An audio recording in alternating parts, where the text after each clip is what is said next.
বাজেটত প্ৰথমবাৰৰ বাবে অসমৰ বানপানী কেন্দ্ৰীয় বাজেটত স্পষ্টভাৱে উল্লেখ কৰা হৈছে আৰু তাত এটা বিশেষ লাইন নিৰ্মলা সীতাৰমণজীয়ে লিখিছে যে অসমে বান ইয়াতে মই দেখিছোঁ যে টিভিত অকল নিগেটিভলিয়ে কথাখিনি আলোচনা কৰা হ'ল প্ৰথমবাৰৰ বাবে নিৰ্মলা সীতাৰমণে বাজেটত লিখিছে যে উই সাফাৰ্ড ফ্ৰম ৱাটাৰ আউটসাইড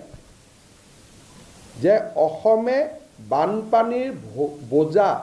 গ্ৰহণ কৰিব লাগে নিজৰ পানীৰ কাৰণে নহয় বাহিৰৰ পৰা অহা পানীৰ কাৰণে অসমে বানপানীৰ বোজা বহন কৰিব লাগে কেন্দ্ৰীয় চৰকাৰে আজি কুপতি কেতিয়াও এইটো স্বীকাৰ কৰা নাছিল যে আসাম ইজ সাফাৰিং ফৰ আদাৰ্স নিজৰ পানী নহয়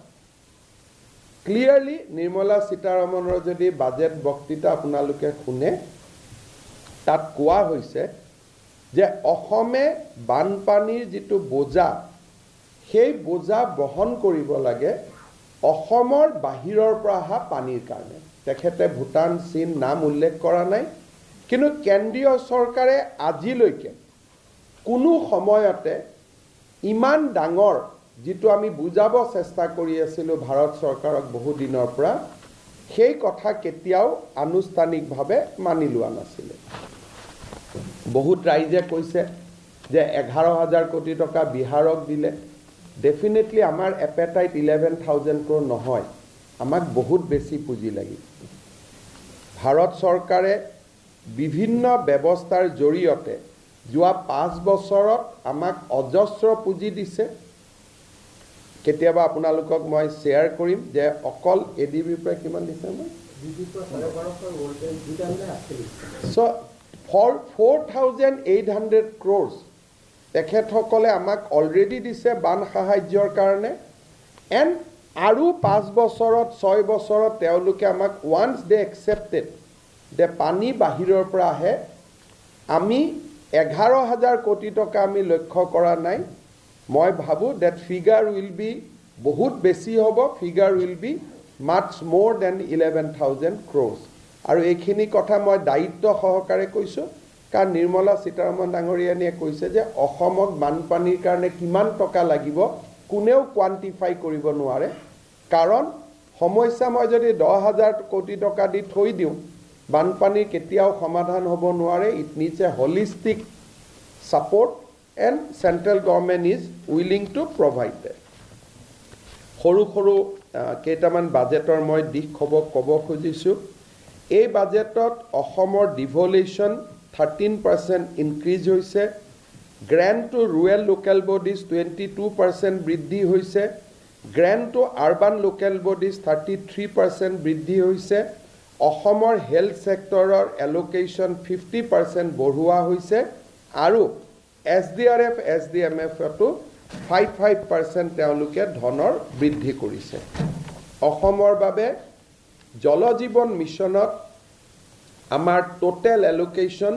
70,000 কোটি টকা বাজেটত ফিক্স কৰিছে যোৱা বছৰ প্ৰধানমন্ত্ৰী আৱাস যোজনাত 32,000 কোটি টকা আছিল এইবাৰ অসমৰ এলোকেশ্যন 54,000 crores বৃদ্ধি কৰা হৈছে তাৰমানে অকল PM আৱাসতে অসমে 20,000 কোটি টকা অতিৰিক্ত লাভ কৰিব সমগ্ৰ শিক্ষাত লাভ কৰিছে আমি গোটেইকেইটা ছেক্টৰতে আমি আমাৰ ধন বৃদ্ধি হৈছে ৰাজ্যৰ সৰ্বাংগীন বিকাশৰ বাবে কেপিটেল ইনভেষ্টমেণ্টৰ পৰা আৰম্ভ কৰি কেইবাটাও শিতানত আমাৰ অসমৰ কাৰণে বিত্তীয় স্পেচ ফিস্কেল স্পেচ বৃদ্ধি কৰা হৈছে মই ভাবোঁ যে এই বাজেটৰ দুটা উল্লেখনীয় দিশ আছিলে যে গোটেই দেশৰ 1 কোটি যুৱক শক্তিক 500 দেশৰ লিডিং ইণ্ডাষ্ট্ৰিয়েল হাউচত ইণ্টাৰ্ণশ্বিপ কৰোঁ ই যুৱক শক্তিক বহুত দূৰ আগুৱাই লৈ যাব মই বিত্তমন্ত্ৰী ডাঙৰীয়ানীৰ লগত কথা পাতিছোঁ যাতে এই 1 কোটিৰ ভিতৰত 1 কোটি যুৱ শক্তিৰ ভিতৰত অসমে এক ছাবষ্টেঞ্চিয়েল শ্বেয়াৰ লাভ কৰে আৰু মই তেখেতক ইমানলৈকেও কৈছোঁ যে আপুনি যিমানখিনি টকা আগবঢ়াইছে তাৰ লগত ৰাজ্য চৰকাৰেও ইণ্টাৰ্ণশ্বিপ কৰা যুৱকসকলৰ বাবে আমিও এটা আৰ্থিক পেকেজ ডিক্লেয়াৰ কৰিম চ' ডেট অসমৰ যুৱকসকলৰ নিযুক্তিৰ প্ৰক্ৰিয়াটো আমি অত্যন্ত খৰতকীয়া কৰিব পাৰোঁ। এই বাজেটত 2021 চনৰ বাজেটত উল্লেখ কৰা হৈছিলে যে অসমৰ চাহ শ্ৰমিকৰ উন্নয়নৰ বাবে ৰাজ্যই ভাৰত চৰকাৰে 1000 কোটি টকা যোগান ধৰিব। এইবাৰ আমাৰ সেই ঘোষণাটোকে আগুৱাই লৈ গৈ বাজেটত 3টা কম্পোনেণ্ট ডিক্লেয়াৰ কৰা হৈছে। প্ৰধানমন্ত্ৰী চাহ শ্ৰমিক শিক্ষা যোজনা, প্ৰধানমন্ত্ৰী চাহ শ্ৰমিক স্বাস্থ্য সুৰক্ষা যোজনা আৰু প্ৰধানমন্ত্ৰী চাহ শ্ৰমিক আশ্ৰয় যোজনা। 3টা চাহ শ্ৰমিকৰ কাৰণে 3টা আঁচনি কেন্দ্ৰই ৰূপায়ণ কৰিব উইথ 100% ফাইনেন্সিয়েল এছিষ্টেঞ্চ। আৰু এই 1000 কোটি টকাৰ টোটেল যিটো এমাউণ্ট, সেই টোটেল এমাউণ্টটো অসম আৰু ৱেষ্ট বেংগলৰ মাজত বিতৰণ হ'ব। যি ৰাজ্যত যিমান চাহ শ্ৰমিক আছে, অসমৰ বাবে এই 1000 কোটি টকাৰ ভিতৰত 685.70 কোটি টকা আবণ্টন কৰা হৈছে, 685.70 crore। ইয়াৰে শিক্ষা যোজনাত এই বছৰ আমাক 197 কোটি টকা দিব, 25-26ত 196 কোটি টকা দিব। চাহ শ্ৰমিক সুৰক্ষা যোজনাত আমাক 81 কোটি টকা দিব এই বছৰ, অহা বছৰো আমাক 81 কোটি টকা দিব। চাহ শ্ৰমিক আশ্ৰয় যোজনাত এই বছৰ আমাক 65 কোটি টকা দিব, অহা বছৰ আমাক 64 কোটি টকা দিব। অৰ্থাৎ এই বছৰ আমি 343 crores পাম আৰু নেক্সট বছৰ আমি 341 crore পাম। কেন্দ্ৰই 2টা বিশেষ ব্যৱস্থা আৰু হাতত ল'ব খুজিছে। গুৱাহাটীৰ কাষত এখন ছেটেলাইট টাউনশ্বিপৰ কাৰণে আমাক এটা বিশেষ পুঁজি যোগান ধৰাৰ বাবেও এইবাৰ কেন্দ্ৰই বাজেটত উল্লেখ কৰিছে। মই কেন্দ্ৰৰ বাজেটক লৈ নিৰ্মলা সীতাৰমণ ডাঙৰীয়ানীক ধন্যবাদ জনাইছোঁ আৰু তেখেতৰ সাক্ষাতৰ কালত মই 3টা বিশেষ কথা কৈ আহিছোঁ যে আমাৰ নামৰূপৰ ফাৰ্টিলাইজাৰটো ইউনিট 4টো সোনকালে আৰম্ভ কৰিব লাগে। দ্বিতীয়তে আমাৰ BVCL যিটো গেছ ক্ৰেকাৰ প্ৰজেক্ট আছে তাৰ ভাইবিলিটি বাঢ়িবৰ কাৰণে তাক এক্সপানশ্যন কৰিব লাগে। আৰু তৃতীয়তে অসমত ছেমি কণ্ডাক্টৰ ইণ্ডাষ্ট্ৰীৰ পিছত আমি যাতে ডিফেন্স মেনুফেকচাৰিং ইণ্ডাষ্ট্ৰী এটা হাব হ'ব পাৰোঁ। তামিলনাডু আৰু উত্তৰ প্ৰদেশত ডিফেন্স কৰিডৰ ভাৰত চৰকাৰে স্থাপন কৰিছে। দেশৰ 3rd ডিফেন্স কৰিডৰ এটা অসমত স্থাপন কৰাৰ বাবেও মই বিত্তমন্ত্ৰী ডাঙৰীয়ানীক আহ্বান জনাইছিলোঁ আৰু বিষয়টো লৈ মই প্ৰতিৰক্ষা মন্ত্ৰী ডাঙৰীয়াৰ লগতো কথা পাতিছিলোঁ আৰু দুয়োজনে মোক পজিটিভলি ৰেছপন্স কৰিছে, আমি আগবাঢ়ি যাব পাৰিম। বঙাইগাঁও ৰিফাইনেৰীৰ এক্সপানশ্যনৰ প্ৰকল্প এটাও পেণ্ডিং হৈ আছিলে বহুদিন, সেই দিশটোকো খৰতকীয়া কৰাৰ বাবে মই কেন্দ্ৰীয় চৰকাৰৰ লগত আলাপ আলোচনা কৰি আহোঁ আৰু মই ভাবোঁ যে এই ক্ষেত্ৰতো আমি সফল হ'ব পাৰিম। অসমত আপোনালোকে জানে যে NRCৰ বায়'মেট্ৰিক 9,22,000 ব্যক্তিৰ বায়'মেট্ৰিক লগ হৈ আছে। তাৰ কাৰণে তেওঁলোকে আধাৰ কাৰ্ড নাপায় আৰু বহু সময়ত এই ব্যক্তিসকলে উচ্চ শিক্ষাৰ স্কলাৰশ্বিপ বিভিন্ন ধৰণৰ দিশৰ পৰা বঞ্চিত হৈ আছে। কেন্দ্ৰীয় গৃহমন্ত্ৰী ডাঙৰীয়াৰ লগত এই বিষয়টো মই আলোচনা কৰোঁ আৰু গৃহমন্ত্ৰী ডাঙৰীয়াই এই বিষয়টো অত্যন্ত আগ্ৰহেৰে সৈতে এই বিষয়টো নিষ্পত্তি কৰিবলৈ তেখেতে মোক আশ্বাস দিছে যে হয় এই বিষয়টো যিকোনো ধৰণে আমি এটা সমাধান কৰিম। বাকী কেন্দ্ৰীয় মন্ত্ৰীসকলৰ লগত মোৰ যিখিনি আলাপ আলোচনা আছিলে সেই আলাপ আলোচনাখিনি মই ইতিমধ্যে বাতৰি আপোনালোকক টুইটাৰ হেণ্ডেল আদি যোগে মই জনাই আছিলোঁ আৰু মোৰ বিশ্বাস যে এই কথাখিনি নিশ্চয় আপোনালোকে আপোনালোকৰ নলেজতো আছে আৰু পিছত আমি এই দিশতো নিশ্চয় আলাপ আলোচনা কৰিম। মই চৰাইদেউ মৈদামৰ দিশলৈ আহিছোঁ। কেইটামান টাইমলাইন আমাৰ কাৰণে খুব গুৰুত্বপূৰ্ণ। ভাৰত চৰকাৰৰ যেতিয়া যিকোনো হেৰিটেজ প্ৰটেকশ্যন বা হেৰিটেজক ৱৰ্ল্ড হেৰিটেজ বুলি আখ্যা দিয়া বা দিবৰ কাৰণে চেষ্টা কৰা হয়, তেতিয়া প্ৰথম হয় যে ষ্টেটে ৰিকমেণ্ডেশ্যন কৰিব লাগে আৰু ডচিয়াৰ পঠিয়াব লাগে। ডচিয়াৰ আৰু ৰিকমেণ্ডেশ্যন। প্ৰথমবাৰৰ বাবে অসম চৰকাৰে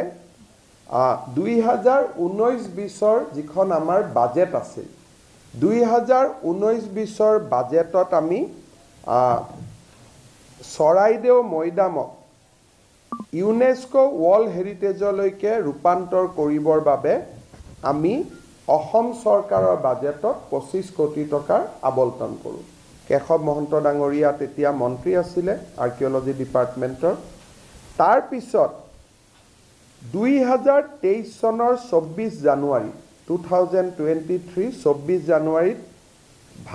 অসম চৰকাৰ আৰু আৰ্কিঅলজিকেল ছাৰ্ভে অফ ইণ্ডিয়াৰ কলাবৰেশ্যন কৰি আমি ৱৰ্ল্ড হেৰিটেজ চেণ্টাৰক 24 জানুৱাৰী 2023ত আমি যিখন ডচিয়াৰ সেই ডচিয়াৰখন আমি প্ৰেৰণ কৰোঁ। ভাৰত চৰকাৰে এটা বছৰত এটা মাত্ৰ হেৰিটেজ ৰিকমেণ্ড কৰিব পাৰে। প্ৰধানমন্ত্ৰী নৰেন্দ্ৰ মোদী ডাঙৰীয়াই 2023 চনত তেওঁলোকে প্ৰথম অসমৰ এই হেৰিটেজ প্ৰপাৰ্টিটোক বা ঐতিহ্য ক্ষেত্ৰখনক ভাৰতৰ একমাত্ৰ মনোনয়ন হিচাপে আগবঢ়াই দিয়ে। আৰু আজি মই বিশ্বাস কৰোঁ যে আমাৰ এই ক্ষেত্ৰত অসমে এটা সুন্দৰ খবৰ শুনিবলৈ পাব আৰু আমি এই সুন্দৰ দিনটোত অসমৰ জনসাধাৰণ, প্ৰধানমন্ত্ৰী নৰেন্দ্ৰ মোদী ডাঙৰীয়া আৰু এই গোটেই প্ৰচেষ্টাৰ লগত জড়িত সকলোকে আমি ধন্যবাদ আৰু অভিনন্দন জনাম। তিনিটা কুইক পইণ্ট মই দিব খুজিছোঁ যে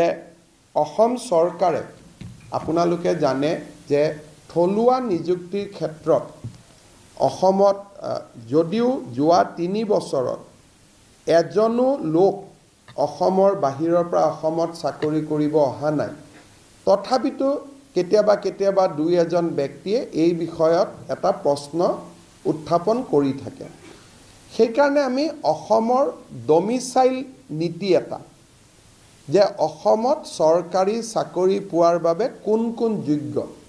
এই ডমিচাইল নীতি এটা আমি খুব সোনকালে প্ৰকাশ কৰিবৰ বাবে আমি সিদ্ধান্ত লৈছোঁ। অসমৰ বিভিন্ন ব্যক্তিৰ লগত মই অনানুষ্ঠানিকভাৱে এই দিশত কথা পাতিছোঁ, কিন্তু এই বিষয়ত সকলো বাক বিতণ্ডা ওৰ পেলাবৰ কাৰণে প্ৰথমতে 3য় আৰু 4ৰ্থ বৰ্গৰ কাৰণে, পিছত আমি তাক আগবঢ়াই লৈ গৈ থাকিম, এটা ডমিচাইল নীতি এটা আমি প্ৰস্তুত কৰিম আৰু এই বিষয়ে এই মাহৰ ভিতৰতে আমি এটা সিদ্ধান্ত ল'বৰ কাৰণে আগবাঢ়ি গৈ আছোঁ, যাতে আমি ডমিচাইল নীতি এটা অসমৰ কাৰণে আমি প্ৰকাশ কৰিব পাৰোঁ। আজি পাব্লিক ছাৰ্ভিচ কমিশ্যনৰ পৰীক্ষা হৈ আছে। স্বাধীনতাৰ 47 চনৰ পৰা আজিলৈকে অসমীয়াত কেতিয়াও প্ৰশ্ন কাকত হোৱা নাছিল। এইবাৰ প্ৰথমবাৰ APSC মেইনছৰ ষ্টুডেণ্টসকলে অসমীয়াতে প্ৰশ্ন কাকত লাভ কৰিছে আৰু প্ৰশ্ন কাকতত অসমীয়াত উত্তৰ দিব পাৰিব। ইও এটা আমাৰ মাইলৰ খুঁটা হৈ ৰ'ব। নেক্সট যিটো আমাৰ টাৰ্গেট সেইটো হ'ল যে অসমীয়া ভাষাক ক্লাছিকেল লেংগুৱেজৰ মৰ্যাদা প্ৰদান কৰা। ইতিমধ্যে প্ৰধানমন্ত্ৰী ডাঙৰীয়াৰ লগত এইবাৰ মোৰ সাক্ষাতত এতিয়ালৈকে ভাৰতত তামিল কানাডা 5টা ভাষাক ক্লাছিকেল লেংগুৱেজৰ মৰ্যাদা দিয়া হৈছে অসমকো যাতে অসমীয়াকো ক্লাছিকেল লেংগুৱেজৰ মৰ্যাদা দিব পাৰে তাৰ বিষয়ে প্ৰধানমন্ত্ৰী মোদী ডাঙৰীয়াৰ লগত মই এবাৰ আলাপ আলোচনা কৰি আহিছোঁ আৰু এই ক্ষেত্ৰতো আমি কাম কৰি গৈ থাকিম শেষত এটা সৰু কথাৰে সামৰণি মাৰিছোঁ অসমৰ শিক্ষকসকলৰ আমি এটা মিউচুৱেল ট্ৰান্সফাৰৰ ব্যৱস্থা আমি কৰিছিলোঁ মই শিক্ষামন্ত্ৰী হৈ থকা সময়ত আৰু তাৰ এই নীতিটোৰ ফলত বহুত শিক্ষক নিজৰ নিজৰ গৃহ জিলালৈকে উভতি আহিব পাৰিছিলে আমি যোৱা বছৰৰ পৰা এই বছৰ আৰু চলি থাকিব প্ৰায় more than 40,000 grade 3 grade 4 কৰ্মচাৰীক আমি নিযুক্তি দিছোঁ বিভিন্ন বিভাগত পুলিচ সকলো মিলি এই লোকসকলৰ মাজতো শিক্ষকৰ দৰে এটা আমি পাৰস্পৰিক বুজাবুজিৰ এটা বদলি প্ৰক্ৰিয়া এটা আমি আৰম্ভ কৰিব খুজিছোঁ এতিয়াও চিন্তাৰ পৰ্যায়ত আছে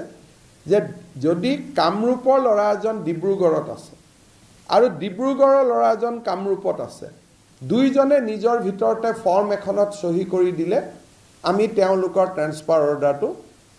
আমি উলিয়াই দিব পাৰিম ই অসমৰ বহুত চৰকাৰী কৰ্মচাৰীক সহায় কৰিব আৰু ই থাৰ্ড গ্ৰেড ফ'ৰ্থ গ্ৰেডৰ ল'ৰা ছোৱালীসকলে ঘৰৰ বা এটলিষ্ট গৃহ জিলা নহ'লেও তেজপুৰৰ ল'ৰাজন বৰাক ভেলীৰ পৰিৱৰ্তে যদি দৰং বা বিশ্বনাথতো কাম কৰিব পাৰে বহুখিনি সুবিধা হ'ব সেই দিশতো আমি কিছু কাম আগবঢ়াই লৈ গৈছোঁ আৰু মই ভাবোঁ যে এই দুইটা ডমিচাইল নীতি আৰু ট্ৰান্সফাৰ পলিচি এই দুইটা আমি খুব সোনকালে আগবঢ়াই দিবৰ বাবে আমি সিদ্ধান্ত লৈছোঁ অহা কালি আৰু পৰহি নীতি আয়োগৰ বৈঠক আছে নীতি আয়োগৰ বৈঠকতো মই আজি উল্লেখ কৰা বিষয়কেইটা আকৌ উল্লেখ কৰিম আৰু মই বিশ্বাস কৰোঁ যে আমাৰ প্ৰচেষ্টাত আৰু প্ৰধানমন্ত্ৰী ডাঙৰীয়াৰ সহযোগত আমি ৰাজ্যখনৰ আভ্যন্তৰ আৰু বাহিৰৰ পৰা পোৱা সমৰ্থন গোটেইকেইটাক আমি আগুৱাই লৈ গৈ অসমক বিকশিত ৰাজ্য হিচাপে আমি লৈ যাব পাৰিম আপোনালোকৰ যদি কিবা প্ৰশ্ন আছে কৰিব পাৰিম শিক্ষকৰটো হৈ আছে সেইটো আজি মই শিক্ষামন্ত্ৰী থকাৰ প্ৰায় মই কৰি আছিলোঁ এতিয়া বাকী বিভাগবিলাকত আমি কৰোঁ ইম্পৰ্টেণ্ট সেইটো যে আৰক্ষীটো কোনোবা এজন ল'ৰা শিলচৰ বেটেলিয়নত আছে এজন ল'ৰা গুৱাহাটীৰ বেটেলিয়নত আছে গুৱাহাটী ল'ৰাজনে যদি শিলচৰত যাব খোজে শিলচৰ ল'ৰাজন গুৱাহাটীত আহিব খোজে নিজৰ ভিতৰত মিউচুৱেল কৰি ফৰ্ম এখন এপ্লাই কৰি দিলেই আমি সেইটো কৰি দিব পাৰিম We have already 30% reservation in Assam government employment and we continue to all our programs are led by women empowerment rather we are being criticized for more bias towards the women all along মুক্ত বাকি বিলাকে গালি পাৰি থাকে ছোৱালীকে দি থাকে লৰাকে একো নিদিয়ে বুলি so our government is recognized as a more bias towards the women we can share that with you kok kiba jodi khudi sir etu apuni 1 lakh nijukti adiu ase নতুন নিযুক্তি একেদৰে কেতিয়া দেখা যাব 1 লাখ নিযুক্তি আপোনাৰ ফিল আপ হ'ব 1 লাখ হোৱাৰ পিছত মই আগতে কৈছোঁ যে 10 মেত যেতিয়া চৰকাৰ 4 বছৰ পুৰা কৰিব সেই সময়ত আমি আৰু 50,000 নিযুক্তি শেষ কৰিবৰ কাৰণে চেষ্টা কৰিম তাৰমানে অহা বছৰ 10 মেত আমাৰ আৰু 50,000 এমপ্লয়মেণ্ট যাতে হয় তাৰ কাৰণে আমি আগবাঢ়ি আছোঁ 1 লাখটো আমি শেষ কৰি দিব খুজিছোঁ যিমান পাৰোঁ সোনকালে আজি এটা নিযুক্তি আছে 15 আগষ্টৰ আগতে আৰু এটা নিযুক্তি আছে 1 লাখ সংখ্যাটো আমি অক্টোবৰ মানত পাই যাম অক্টোবৰ নৱেম্বৰ মানত আৰু তাৰ পিছত 10 মেৰ ভিতৰত আমি আৰু 50,000 নিযুক্তি দিম তাৰ প্ৰক্ৰিয়া আৰম্ভ হ'ল সেপ্টেম্বৰ অক্টোবৰত পৰীক্ষা আছে পুলিচৰো 1 অক্টোবৰৰ পৰা আছে উজনি অসমৰ দুহাত দাবীৰ যিটো পথ এই পথটোক লাগি কেন্দ্ৰীয় পথ পৰিবহণ মন্ত্ৰী হৈ যাব আৰু চব সেই পথটো বহুতখিনি হৈও গ'ল হৈ যোৱা পইণ্টটো আমি লিখা নাই নুমলীগড়ৰ পৰাতো যোৰহাটলৈকে কেতিয়াবাই হৈ গ'ল গুৱাহাটীৰ পৰা নগাঁওটো কেতিয়াবাই হৈ গ'ল গতিকে পথটোক লৈ আমি সদায় ক্ৰিটিচাইজ কৰি থাকোঁ কিন্তু আমি ছাকচেছটো কেতিয়াও কোৱা নাই যে আমাৰ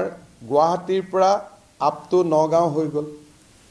নগাঁৱৰ পৰা কলিয়াবৰ পাৰ্টটো হৈ গ'ল কলিয়াবৰৰ পৰা গৈ পেলাই কাজিৰঙাখিনি আমাৰ লগত নুমলীগড়ৰ পৰা যোৰহাট হৈ গ'ল ইমানখিনিতো হৈয়ে গ'ল নহয় এতিয়া যোৰহাটৰ পৰা মই ভাবোঁ টিয়ক পৰ্চনটো ডিচেম্বৰত শেষ হৈ যাব এনেকৈ তেওঁলোকে ছমাহৰ একোটা ষ্ট্ৰেচ লৈছে ২৬ চনৰ নিৰ্বাচনৰ আগতে সম্পূৰ্ণ ৰাস্তাটো হৈ যাব আয়ুষ্মান কাৰ্ড প্ৰাইভেট নাৰ্ছিং হোমবিলাকত দিয়াৰ কোনো যুক্তিও নাই আমাৰ গভৰ্ণমেণ্টত ইমান সুবিধা আছে প্ৰাইভেট নাৰ্ছিং হোমবিলাকে নিজৰ ধনী ধনী পেচেণ্টবিলাক আনক আমি যিখিনি চৰকাৰে কৰিব নোৱাৰে সেইখিনি আমি প্ৰাইভেটত দিছোঁ হাৰ্ট ট্ৰান্সপ্লাণ্ট কিডনি ট্ৰান্সপ্লাণ্ট কিন্তু এতিয়া যদি এটা লেবাৰ সন্তান জন্ম সেইটো নাৰ্ছিং হোমত যোৱা মানুহকতো চৰকাৰে দিয়াৰ কোনো কথা নাই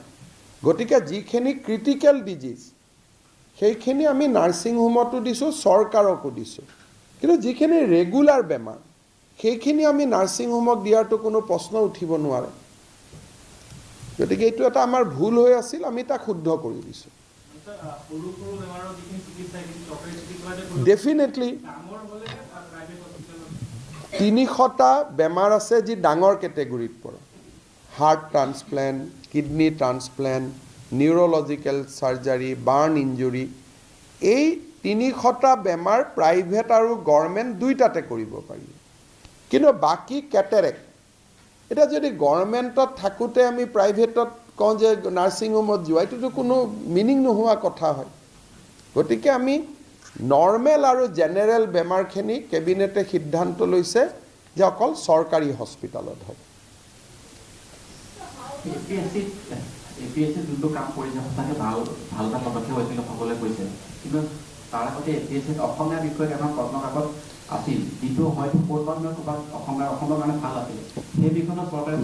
মই সেইটো অসমৰ কাৰণে ভাল নে বেয়া মই নাজানো ভাই আমাৰ ল'ৰা ছোৱালীবিলাকে যিসকলে ইংলিছ মিডিয়ামত পঢ়িছে তেওঁলোকে কি কৰিব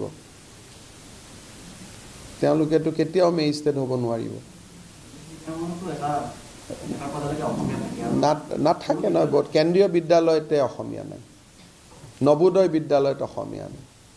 নবোদয় বিদ্যালয়ত আটাইতকৈ দুখীয়া ল'ৰাবিলাক পঢ়ে তেওঁলোক কেনেকৈ মেজিষ্ট্ৰেট হ'ব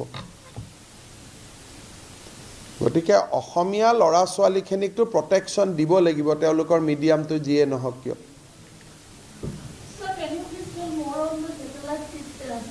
that whenever happen you just forget about all these things because I just mention it today if I give Satellite Township roadmap it will be too early I just mentioned that these are the points I have discussed have you requested defense minister for the defense corps over here yes and what did you actually mean he is very positive defense minister is very positive that Assam should have a defense corridor so it has been now accepted for Tamil Nadu and UP they have notified no other I mean Assam case is in advanced consideration we have pushed it to a large extent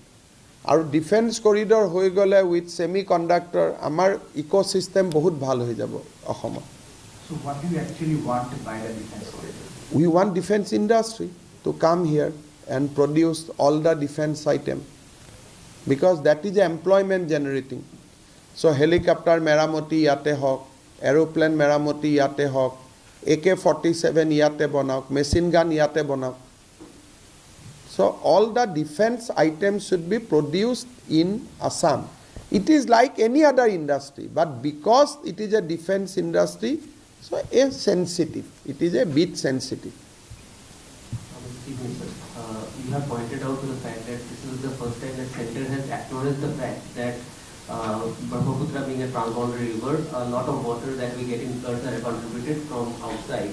Do you think this is the right time for you to also push center for transboundary water data sharing deal? Because we have it with Bangladesh, we have it with Bhutan, but we don't have it with China. China, you know that they have a data sharing agreement with us. Sometimes they share, sometimes they do not share. It is depends on the relationship on that year with the China. If 2024 India and China has a stable relation, they share the data.